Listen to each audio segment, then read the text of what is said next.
ನಮಸ್ಕಾರ, welcome back to my YouTube channel. ಎಲ್ಲರೂ ಹೇಗಿದ್ದೀರಾ? ಐ ಹೋಪ್ ಎಲ್ಲರೂ ಚೆನ್ನಾಗಿದ್ದೀರಾ ಅಂತ ಭಾವಿಸ್ತಾ ಇದ್ದೀನಿ. ಇವತ್ತು ಒಂದು ಸ್ಪೆಷಲ್ ರೆಸಿಪಿಯೊಂದಿಗೆ ನಿಮ್ಮ ಮುಂದೆ ಬಂದಿದ್ದೀನಿ. ಇದು ತುಂಬಾ ವಿಶೇಷ.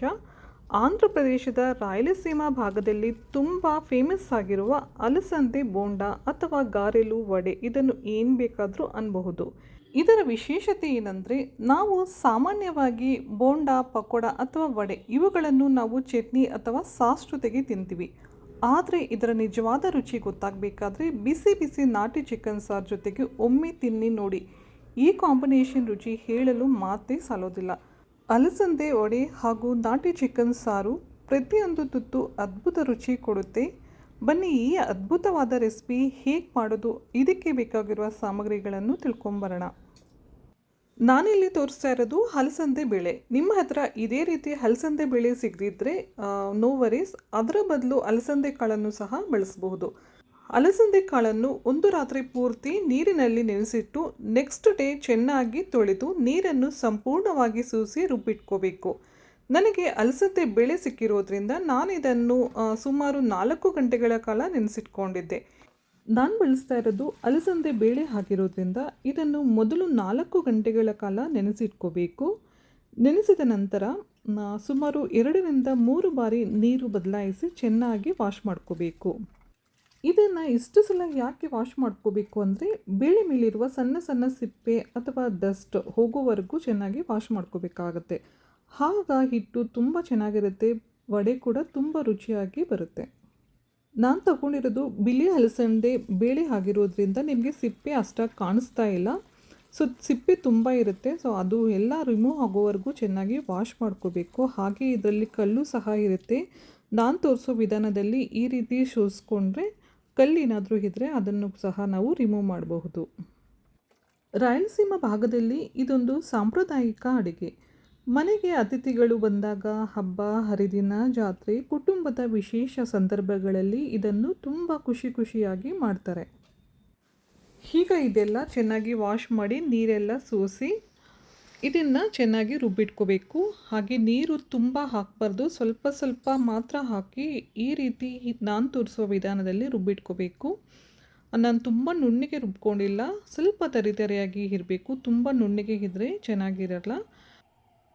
ಕೊನೆಯಲ್ಲಿ ರುಬ್ಕೋಬೇಕಾದ್ರೆ ಬೇಳೆಗೆ ನಾನು ಮೆಣಸಿನ್ಕಾಯಿ ಹಾಗೂ ಉಪ್ಪು ಹಾಕಿ ರುಬ್ಕೊಳ್ತಾ ಇದ್ದೀನಿ. ಈ ರೀತಿ ಮಾಡೋದ್ರಿಂದ ನಮಗೆ ಖಾರ ತುಂಬ ಅನಿಸೋದಿಲ್ಲ. ನಾವು ಕಟ್ ಮಾಡಿ ಹಾಕ್ಕೊಂಡ್ರೆ ಮೆಣಸಿನ್ಕಾಯಿ ಸಿಕ್ಕಾಗ ಮಕ್ಕಳು ಇಷ್ಟಪಡೋದಿಲ್ಲ. ಸೊ ಈ ರೀತಿ ರುಬ್ಕೊಂಡ್ರೆ ಖಾರ ಕೂಡ ಬ್ಯಾಲೆನ್ಸ್ ಆಗುತ್ತೆ. ಖಾರ ಅಷ್ಟು ಇರೋದಿಲ್ಲ, ರುಚಿ ಕೂಡ ತುಂಬ ಚೆನ್ನಾಗಿರುತ್ತೆ. ಇದಕ್ಕೆ ಈಗ ಈರುಳ್ಳಿ ಮತ್ತು ಕೊತ್ತಂಬರಿ ಸೊಪ್ಪು ಹಾಕಿ ಚೆನ್ನಾಗಿ ಮಿಕ್ಸ್ ಮಾಡ್ಕೊಳ್ತಾ ಇದ್ದೀನಿ. ಈ ವಡೆನ ಇನ್ಸ್ಟೆಂಟಾಗಿ ಮಾಡೋದಲ್ಲ, ಸ್ವಲ್ಪ ಟೈಮ್ ಇರುತ್ತೆ. ಪ್ರೊಸೀಜರ್ ಕೂಡ ಸ್ವಲ್ಪ ದೊಡ್ಡದೇ ಅನಿಸ್ಬೋದು, ಬಟ್ ತುಂಬ ರುಚಿಯಾಗಿರುತ್ತೆ. ಇದನ್ನು ಒಮ್ಮೆ ಮಾಡಿದರೆ ಮತ್ತೆ ಮತ್ತೆ ಮಾಡಬೇಕು ಅನ್ನುವಷ್ಟು ರುಚಿಯಾಗಿರುತ್ತೆ. ಈ ಕಾಂಬಿನೇಷನ್ ಟ್ರೈ ಮಾಡಿ ನೀವು, ಖಂಡಿತ ನೀವೆಲ್ಲ ತುಂಬಾ ಇಷ್ಟಪಡ್ತೀರಾ. ಹಾಗೆ ನೆನ್ಪಿಟ್ಕೊಳ್ಳಿ, ನಾನು ತಗೊಂಡಿರೋದು ಅಲಸಂದೆ ಬೇಳೆ ಆಗಿರೋದ್ರಿಂದ ಅಟ್ಲೀಸ್ಟ್ ಒಂದು 4 ಅವರ್ಸ್ ಆದರೂ ನೆನೆಸಿಟ್ಕೊಂಡಿದ್ದೀನಿ. ನೀವು ಅಲಸಂದೆ ಕಾಳು ತಗೊಂಡ್ರೆ ಓವರ್ ನೈಟ್ ಸೋಕ್ ಮಾಡಬೇಕಾಗತ್ತೆ. ಇದೆಲ್ಲ ಚೆನ್ನಾಗಿ ಮಿಕ್ಸ್ ಮಾಡ್ಕೊಳ್ತಾ ಇದ್ದೀನಿ. ಹಾಗೆ ಮಿಕ್ಸ್ ಮಾಡ್ಕೊಳ್ಳೋಕ್ಕಿಂತ ಮುಂಚೆ ಅಡುಗೆ ಸೋಡಾ ಕೂಡ ಸ್ವಲ್ಪ ಹಾಕ್ಕೊಳ್ತಾ ಇದ್ದೀನಿ. ನಿಮಗೆ ಅಡುಗೆ ಸೋಡಾ ಇಷ್ಟ ಇಲ್ಲ ಅಂದರೆ ಅದನ್ನು ಸ್ಕಿಪ್ ಮಾಡಿ, ಬಟ್ ಹಾಕ್ಕೊಂಡ್ರೆ ಕ್ರಿಸ್ಪಿಯಾಗಿ ಕ್ರಂಚಿಯಾಗಿ ತುಂಬಾ ಚೆನ್ನಾಗಿರುತ್ತೆ. ಇದೆಲ್ಲ ಚೆನ್ನಾಗಿ ಮಿಕ್ಸ್ ಮಾಡಿದ ಕೂಡಲೇ ಡೈರೆಕ್ಟಾಗಿ ಎಣ್ಣೆಯಲ್ಲಿ ಬಿಡಬಹುದು. ಮತ್ತೆ ರೆಸ್ಟ್ ಮಾಡಬೇಕು ಅಂತ ಅವಶ್ಯಕತೆ ಇಲ್ಲ, ಯಾಕಂದರೆ ನಾವು ಮೊದಲೇ ನೆನೆಸಿರೋದ್ರಿಂದ ಮತ್ತೆ ರೆಸ್ಟ್ ಮಾಡಬೇಕು ಅಂತ ಏನೂ ಇಲ್ಲ. ನಾನು ಮಿಕ್ಸ್ ಮಾಡ್ತಾ ಎಣ್ಣೆ ಕೂಡ ಬಿಸಿ ಮಾಡ್ಕೊಂಡಿದ್ದೆ. ಈಗ ಒಂದೊಂದೇ ಬಿಡೋಣ ಎಣ್ಣೆಯಲ್ಲಿ.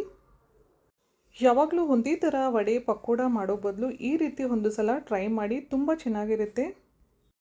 ರಾಯಲಸೀಮಾ ಸ್ಪೆಷಲ್ ಅಲಸಂದೆ ವಡೆಗೆ ಚಿಕನ್ ಸಾರು ಸೂಪರ್ ಕಾಂಬಿನೇಷನ್. ಅದರ ರೆಸಿಪಿ ನಾನು ಈಗಾಗಲೇ ನನ್ನ ಚಾನಲ್ನಲ್ಲಿ ಶೇರ್ ಮಾಡಿದ್ದೀನಿ.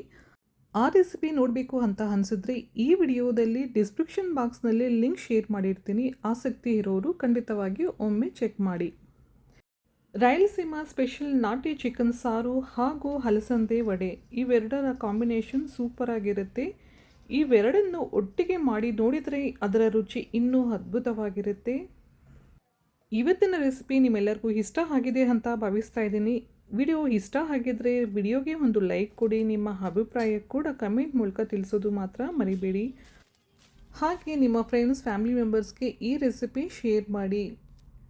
ಇದೇ ರೀತಿ ಸಾಂಪ್ರದಾಯಿಕ, ರುಚಿಕರ ಮತ್ತು ಸುಲಭ ಅಡುಗೆಗಳಿಗಾಗಿ ಸಬ್ಸ್ಕ್ರೈಬ್ ಮಾಡಿ. ಪಕ್ಕದಲ್ಲಿರುವ ಬೆಲ್ ಐಕಾನನ್ನು ಕೂಡ ಒತ್ತುವುದನ್ನು ಮರಿಬೇಡಿ. ಮತ್ತೆ ಮುಂದಿನ ವಿಡಿಯೋದಲ್ಲಿ ಸಿಂಪಲ್ ಆ್ಯಂಡ್ ಟೇಸ್ಟಿ ರೆಸಿಪಿಯೊಂದಿಗೆ ಭೇಟಿಯಾಗೋಣ. ಅಲ್ಲಿವರೆಗೂ ನಮಸ್ಕಾರ. ಥ್ಯಾಂಕ್ ಯು ಸೋ ಮಚ್ ಎಲ್ಲರಿಗೂ. ಬಾಯ್ ಬಾಯ್.